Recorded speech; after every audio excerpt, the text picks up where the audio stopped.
Bonsoir et bienvenue dans Plus belle ma Sarthe, l'émission consacrée au patrimoine sartois. Ce soir, la caméra d'LMTV s'est arrêtée à Parigny-le-Paulin. Nous sommes sur la place de l'église et devant justement l'église Saint-Pierre que nous allons vous faire découvrir au cours de cette émission. Vous pourrez aussi découvrir l'institut scolaire catholique de Saint-Michel-des-Perrets où jadis François Fillon par exemple ou Olivier Descorsazon, le navigateur, fut un des élèves de cet établissement. Et puis nous parcourrons également quelques endroits atypiques de Parigny-le-Paulin, notamment dans les bois où on parlera biodiversité et nature. Puis dans la deuxième partie de l'émission, on recevra nos chroniqueurs habituels avant de recevoir notre invité du jour.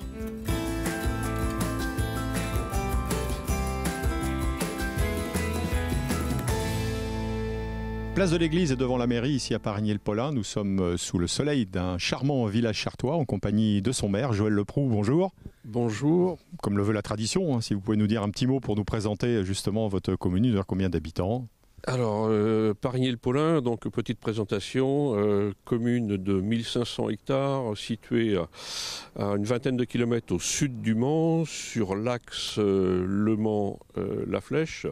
Voilà, une école, 4 classes pour un petit peu moins de 100 élèves. Vous-même, monsieur le maire, vous êtes originaire ? Pas du tout, je suis du sud Sarthe quand même, après Château-des-Loire, mais ça fait une bonne quinzaine d'années, entre 15 et 20 ans que je suis sur la commune. Alors c'est votre premier mandat en tant que maire. Les priorités, c'était quoi alors justement à ce moment-là pour vous ? À l'époque, c'était de garder notre vie communale, essayer de conserver nos écoles, nos services ouverts, ce qu'on a à peu près réussi à faire d'ailleurs. Vous avez été surpris par des choses quand vous êtes arrivé justement, notamment quand on dirige une commune ? Alors oui, évidemment, parce qu'on ne naît pas maire ou élu, donc quand je suis arrivé, heureusement pour moi, j'avais certaines connaissances, mais il y en avait d'autres aussi que j'avais pas, que j'ai dû acquérir au cours de mon début de mandat. Un maire tout seul, même s'il a des prérogatives, ne pourrait pas faire tout seul. Donc même si la responsabilité globale reste la responsabilité du maire, chacun a son domaine de compétences. Je pense à la jeunesse, je pense aux travaux, je pense à la vie du village, et d'autres encore, où chaque élu a son domaine de compétences et rend compte au conseil municipal en tant que tel. Bon, parmi les réalisations, il y a la réduction de la vitesse, je crois. Ça, c'était une vraie préoccupation. Nous avons mis en place des différents systèmes de sécurité. Je pense au passage surélevé, je pense à des coussins berlinois un peu plus bas dans la commune, je pense à des stops, je pense... voilà. D'autres réalisations aussi, sûrement, qui ont été appréciées des Parigniens. Ce qui avait été commencé par le mandat précédent, nous avions le centre de secours, nous devions rénover la cour, nous devions refaire des trottoirs dans le lotissement juste là derrière. Là, c'est un budget de 150 000 €. Parigny-le-Paulin est une commune plutôt vivante, il fait bon vivre et voilà, on est plutôt assez bien à Parigny-le-Paulin. Bon, merci monsieur le maire, on se retrouve tout à l'heure pour le mot de la fin à Parigny-le-Paulin. D'ici là, on va bien évidemment parcourir les rues de ce charmant village.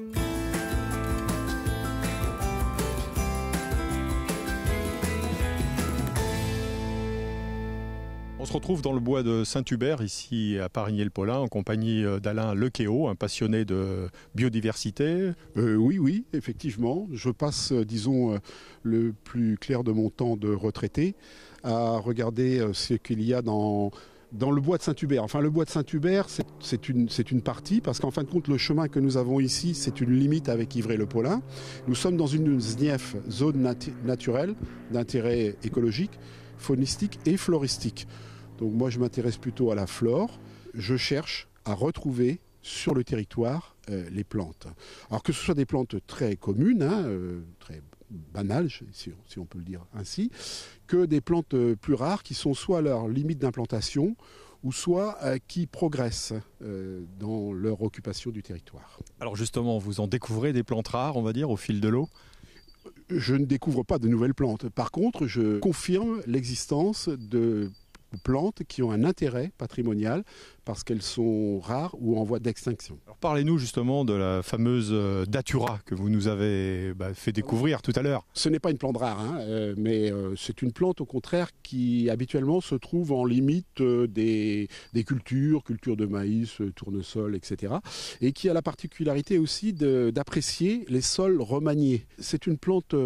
On appelle ça les plantes chamaniques, les plantes des sorcières. C'est une plante qui n'est absolument pas donc rare, comme je disais, ni nouvelle, qui est bien implantée en France, qui a des inconvénients toxiques très très très importants. Merci en tout cas pour ces précisions. Et puis on va rester dans le domaine de la biodiversité avec le président justement de la Ligue de protection des oiseaux. Cet endroit, on peut dire qu'il est vaste. Oui, bien sûr, surtout sur la commune de Parigny, on a beaucoup de milieux, dont un milieu forestier qui est important. Et donc on peut recenser énormément d'oiseaux forestiers, tous les pics quasiment, pics noirs, pics et pêches, et puis verts, voilà. Et puis on a des milieux assez ouverts qui permettent d'avoir d'autres espèces d'oiseaux qui peuvent peupler ces milieux-là. Notre objet de statut, c'est la protection de la biodiversité. La plus menacée en biodiversité, c'est plutôt les oiseaux communs, c'est-à-dire les mésanges, on va voir les hirondelles par exemple, et toutes ces espèces communes sont en régression. Parmi les nombreuses missions qui sont les vôtres, vous avez besoin de bénévoles ? Et oui, on a besoin de bénévoles. En Sarthe, on est rendu à 670 bénévoles, mais on est une des plus grosses associations environnementales. Sur le niveau national, on est à 75 000 bénévoles, mais c'est des adhérents. Les bénévoles, oui, les bénévoles actifs, c'est ça qu'on a besoin le plus. Merci Jackie.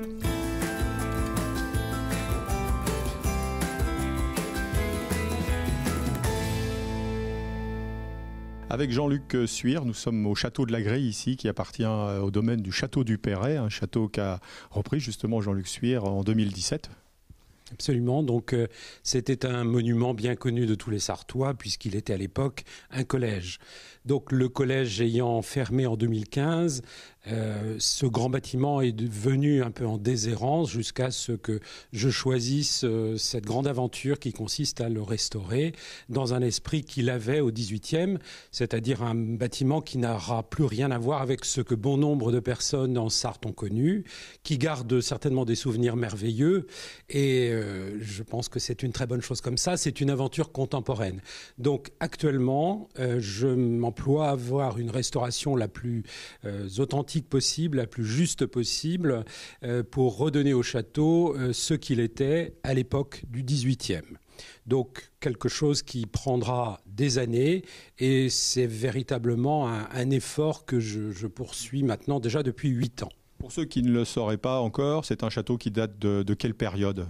Alors il y a plusieurs périodes. La première période encore présente date du XVIIe, c'est l'aile XVIIe pour laquelle je procède actuellement à une restauration profonde, celle qui était autrefois le réfectoire, les cuisines du collège et qui ont été malheureusement à l'origine d'une grande destruction intérieure. Donc là, c'est un énorme chantier avec l'objectif d'y recevoir des séminaires d'entreprise pour faire vivre économiquement ce château. Alors, comme on peut le voir sur ces images, nous sommes dans un autre lieu historique qui fait partie du château. Il s'agit de la Maison de la Grille, où là, vous avez innové, on va dire, depuis un petit peu plus maintenant un an.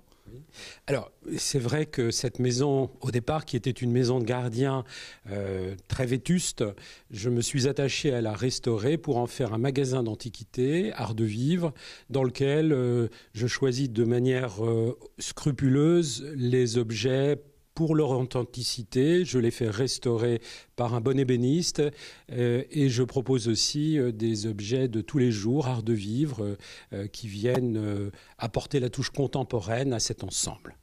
Des objets français, peut-être en particulier ? Alors des objets de toute origine, dès l'instant où ils ont une valeur esthétique intéressante. L'idée c'est de faire une belle décoration sans tabou, avec des conseils pour les personnes qui le souhaitent, et puis une découverte pour toutes celles et ceux qui auront plaisir à pousser cette porte de Maison de la Grille qui ouvre toutes les fins de semaine, les après-midi. Bon, je ne vous cache pas que c'est compliqué d'avoir une boutique, un magasin en pleine campagne, qu'il faut se faire connaître, que l'on a très certainement une proposition qui n'est peut-être pas la préoccupation de tout le monde aujourd'hui, mais néanmoins j'y crois et je veux espérer que je trouverai mon public. Merci.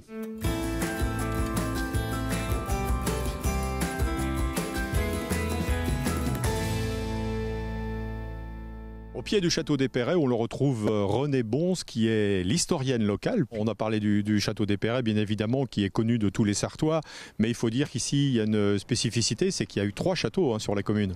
Au bas de cette pente, il y a un petit château, la Chevalerie, dont l'origine est très ancienne. En haut du sommet, à 100 mètres environ, nous avions la forterie, qui était le château du Moyen-Âge, le fort. Et puis, alors tardivement, vers 1600, est arrivé un 3e larron, un jeune chevalier de Broc, qui s'est installé ici et qui a commencé à construire d'abord un château pas très beau, 17e, puis alors le premier marquis, les Perret, dont nous avons toujours l'image. Alors, est-ce que c'est ce château qu'a fréquenté le roi Charles VI? Parce que vous avez une anecdote le concernant, justement.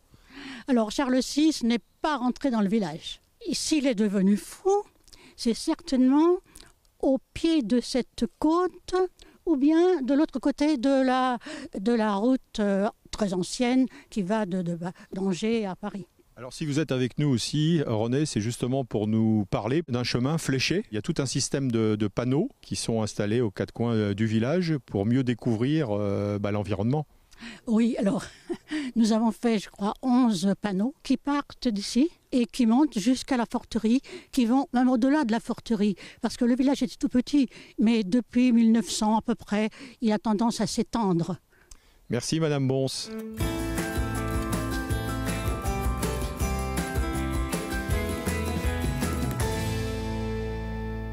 Après avoir parlé du patrimoine historique, du patrimoine de Parigny-le-Paulin avec Madame Bonse, on retrouve Monsieur le maire Joël Leproux pour parler cette fois du patrimoine naturel. C'est quelque chose qui vous tient particulièrement à cœur. Nous souhaitons valoriser donc le patrimoine naturel et la biodiversité. C'est déjà parti, mais faire pousser une haie bocagère, la construction d'une mare qui est réalisée. Autour de ces éléments, la biodiversité qui apparaît, la nature qui apparaît, les petits animaux qui reviennent, je pense aux batraciens notamment. Donc sur ce sujet, on a tout cet emplacement qui deviendra un emplacement naturel ouvert aux habitants. On pourra aller observer des ruches. Et prochainement, il y aura une première fête de la biodiversité qui sera le 18 mai, pour être précis. Donc vous êtes tous les bienvenus, bien sûr. Qui sera le 18 mai, donc au cours duquel on pourra apprendre à faire des nichoirs, on pourra apprendre à faire des hôtels pour oiseaux. Donc moi-même, pour moustiques, pardon. Oui. Donc moi-même, je ne sais pas comment on fait, donc j'y serai le premier pour apprendre. Il y a plein de choses à faire et plein de choses à découvrir dans l'immédiat et puis dans le futur. On a quelques projets encore en cours actuellement et d'autres qui vont arriver. Je pense notamment à la création d'une maison d'assistance maternelle qui va ouvrir au printemps. Là, les travaux sont en cours de finition. Je pense à une partie d'un local qu'on n'utilisait plus, qui a été réhabilité pour devenir un ensemble de locaux pour les associations. Je pense à partir de, on va dire fin de printemps, début d'été, les travaux d'assainissement dans le centre-bourg conduits par la communauté de communes. Merci Monsieur le maire, en tout cas restez avec nous puisque dans quelques instants nous allons retrouver nos chroniqueurs habituels et notre invité surprise. A tout de suite.